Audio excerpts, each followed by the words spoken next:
بسم اللہ الرحمن الرحیم۔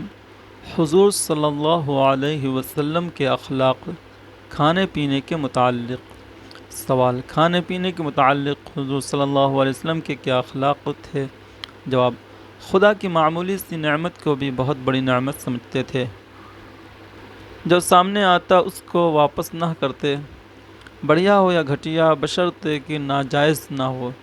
اگر نہ ملتا تو صبر کرتے، چنانچہ کئی دن صاف گزر جاتے۔ پیٹ پر پتھر باندھتے مگر صبر میں فرق نہ آتا، رضا میں کمی نہ ہوتی۔ ایسا بھی ہوا کہ مہینے گزر گئے اور دولت خانے میں چولہا ٹھنڈا پڑا رہا۔ جب کھانے کے لیے بیٹھتے، اول ہاتھ دھو لیتے اور بسم اللہ پڑھتے، ہاتھ پر یا کسی چیز پر تکیہ لگا کر خوان یا میز پر کھانا نہ کھاتے، نہ پرتکلف چھوٹے چھوٹے برتنوں میں ایک ہی طشت میں بہت سے آدمی کھاتے۔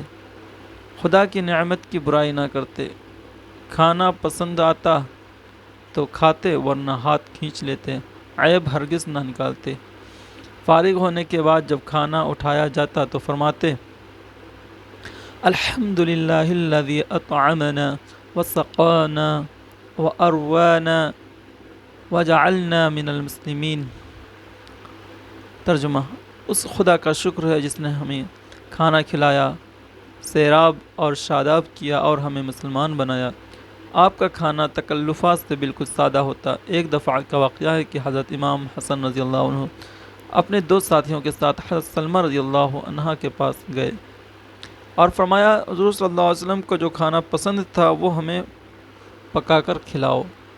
سلمہ رضی اللہ عنہ: پیارے بچوں، آج تمہیں وہ کھانا پسند نہیں آ سکتا۔ امام حسن رضی اللہ عنہ: نہیں اچھی سلمہ رضی اللہ عنہ، ضرور پسند آئے گا۔ حضرت سلمہ رضی اللہ عنہ اٹھیں، تھوڑے جو دل کر ہانڈی میں ڈالے، ذرا سا زیتون کا تیل ان کے اوپر چھڑکا اور کچھ مرچیں اور کچھ زیرہ وغیرہ ملا کر فرمایا: یہ کھانا حضور صلی اللہ علیہ وسلم کو پسند تھا۔ چھلنی اس زمانے میں نہ تھی۔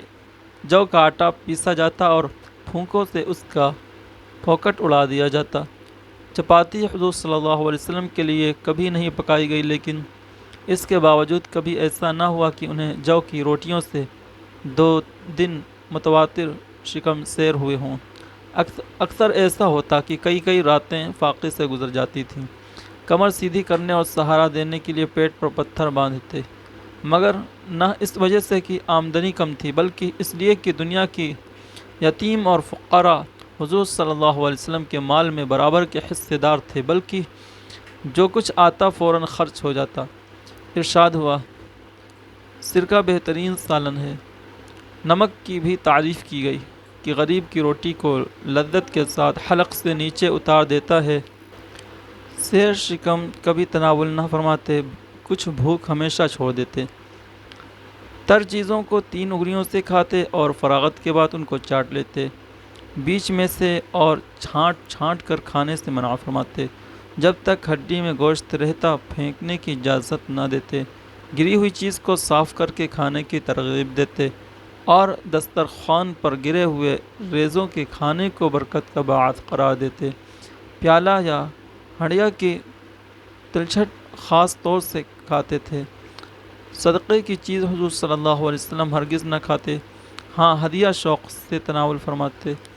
پینے کے متعلق حضور صلی اللہ علیہ وسلم کا طریقہ یہ تھا کہ بیٹھ کر اطمینان کے ساتھ 3 سانس میں پانی نوش جان فرماتے۔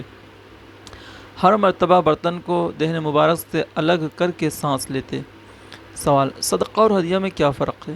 جواب: صدقہ تو یہ ہے کہ ثواب کے خیال سے کسی ضرورت مند کو کوئی چیز دی جائے اور کسی خاص شخص کی خصوصیت منظور نہ ہو، اور ہدیہ یہ ہے کہ اس کا اکرام اور تعظیم شخص منظور ہو۔ سوال: اگر کوئی ہدیہ بھیجتا تو آپ کا طرز کیا ہوتا؟ جواب: آپ قبول فرما لیتے، دعا فرماتے اور اس سے بہتر چیز دینے کی کوشش فرماتے۔ سوال: حضور صلی اللہ علیہ وسلم کی عام غذا کیا تھی؟ جواب: چند چھوارے، جو کی روٹی، ستو دودھ گوشت۔ سوال: حضور صلی اللہ علیہ وسلم کو کون سی چیزیں مرغوب تھیں؟ جواب: کدو، شہد، دودھ، گوشت اور خصوصیت کے ساتھ ران کا گوشت۔ سوال: کون کون سی چیزیں حضور صلی اللہ علیہ وسلم کو ناپسند تھیں؟ جواب: لہسن، پیاز اور بدبو کی چیزیں۔ راحت و آرام۔ سوال: حضور صلی اللہ علیہ وسلم کے سونے اور لیٹنے کا کیا طرز تھا؟ جواب: حضور صلی اللہ علیہ وسلم عموماً باوضو ہوتے۔ جب بستر پر جاتے تو اول اس کو جھاڑ لیتے، اس کے بعد پہلے داہنا پیر رکھتے، پھر دائیں ہاتھ پر داہنا رخسار رکھ کر دائیں کروٹ پر اسی طرح لیٹتے کہ قبلے کی طرف رخ رہتا، یعنی قبلہ داہنی جانب ہوتا، اور یہ دعا فرماتے: رب قنی عذابک یوم تبعث عبادک۔ ترجمہ: اے پروردگار، جس دن تو اپنے بندوں کو اٹھائے مجھے عذاب سے بچانا۔ سونے سے پہلے 33 مرتبہ سبحان اللہ، الحمدللہ اور اللہ اکبر، 1 مرتبہ آیت الکرسی اور 4 قل خود بھی پڑھتے، اور اس کی تعلیم امت کو بھی فرماتے کہ قل هو اللہ، قل اعوذ برب الفلق، قل اعوذ برب الناس پڑھ کر دونوں ہاتھوں پر دم کر کے تمام بدن پر پھیل لیے جائیں۔ 3 مرتبہ ایسا کیا جائے۔ ان کے علاوہ اور بھی بہت سی صورتیں پڑھنے کی عادت تھی۔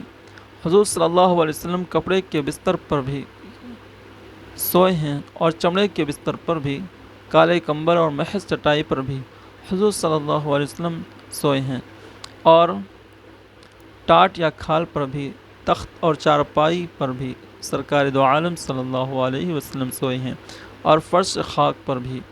حضرت عائشہ صدیقہ رضی اللہ عنہا کے مکان میں حضور صلی اللہ علیہ وسلم کا بستر چمڑے کا تھا، جس میں کھجور کی چھال بھری ہوئی تھی، اور حضرت حفصہ رضی اللہ عنہا کے مکان میں ٹاٹ کا، جس کو دوہرا کر کے بچھا دیا جاتا۔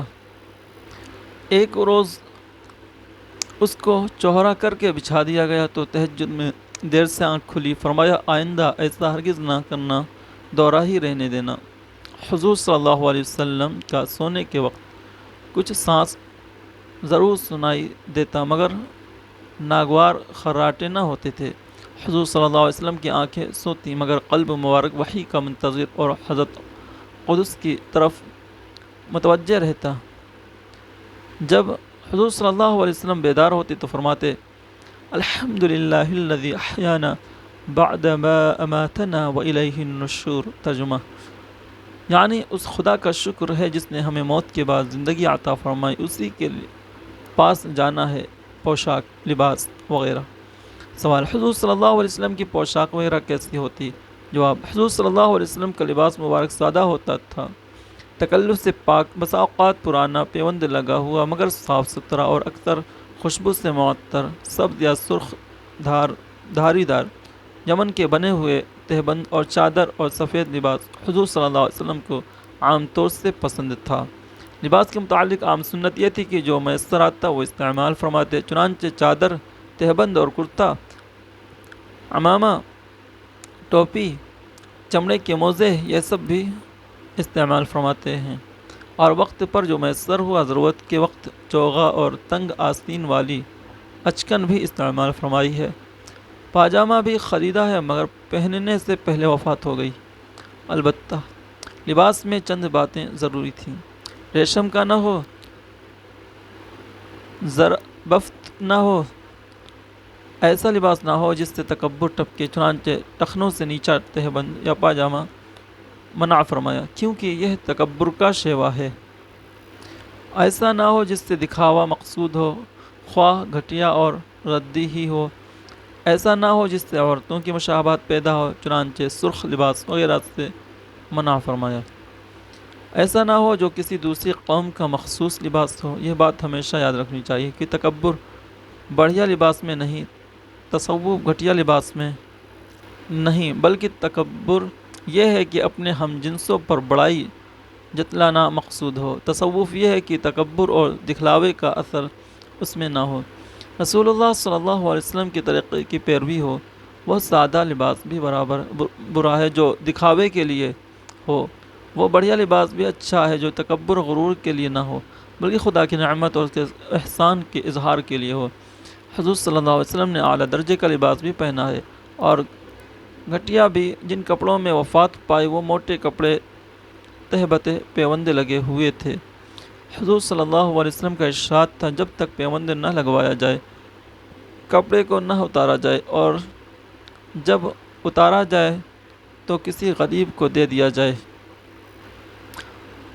حضور صلی اللہ علیہ وسلم عمامے میں شملہ بھی چھوڑتے تھے اور کبھی دونوں کنارے بھی نیچے لٹکا لیتے تھے۔ عمامہ کا باندھنا اس طرح ہوتا کہ داہنا حصہ اوپر ہوتا اور ٹوپی نیچے رہتی۔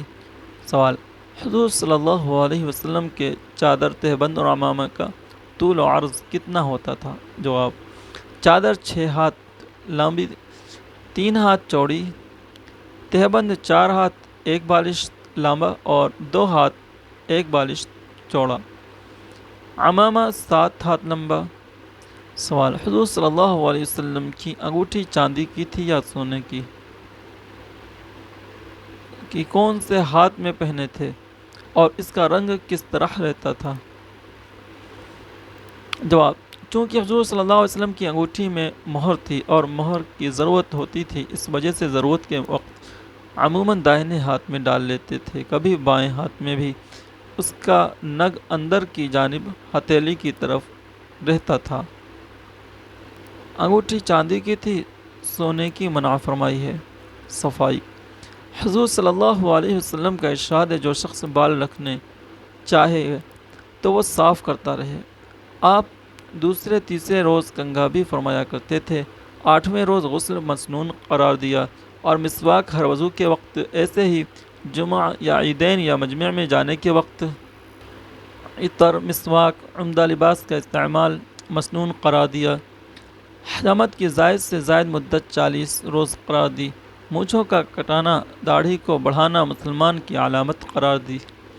حضور صلی اللہ علیہ وسلم سونے کے وقت سرما استعمال فرماتے تھے۔ ہر آنکھ میں 3 سلائی لگاتے۔ پیشاب کو مکان میں رکھنے سے منع فرمایا۔ مکان کو صاف رکھنے کا حکم فرمایا۔ ارشاد ہوا، اس مکان میں رحمت کے فرشتے نہیں آتے جس میں جنبی یعنی ناپاک یا تصویر یا کتا ہو۔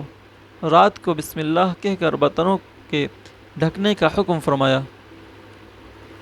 استنجا: حضور صلی اللہ علیہ وسلم پانی سے بھی کرتے تھے اور ڈھیلوں سے بھی، اور دونوں سے استنجا کرنا بہتر قرار دیا۔ پاس بیٹھ کر قضاء حاجت سے منع فرمایا۔ سایہ کی جگہ میں، لوگوں کے بیٹھنے کی جگہ میں اور راستے میں پیشاب یا پاخانہ کرنے سے منع فرمایا۔ آبدست بائیں ہاتھ سے ہونی چاہیے۔ آبدست کے ہاتھ کو مٹی سے مل کر پانی سے دھو لینا چاہیے۔ نجاست کے موقعوں پر بایاں پیر آگے رہنا چاہیے اور اچھے موقعوں پر داہنا پیر۔ پیشاب کے وقت نرم زمین تلاش کرنی چاہیے، ورنہ کریت کر ایسا کر لینا چاہیے کہ چھینٹیں نہ اٹھیں۔ ایک مرتبہ حضور صلی اللہ علیہ وسلم 2 قبروں پر گزرے۔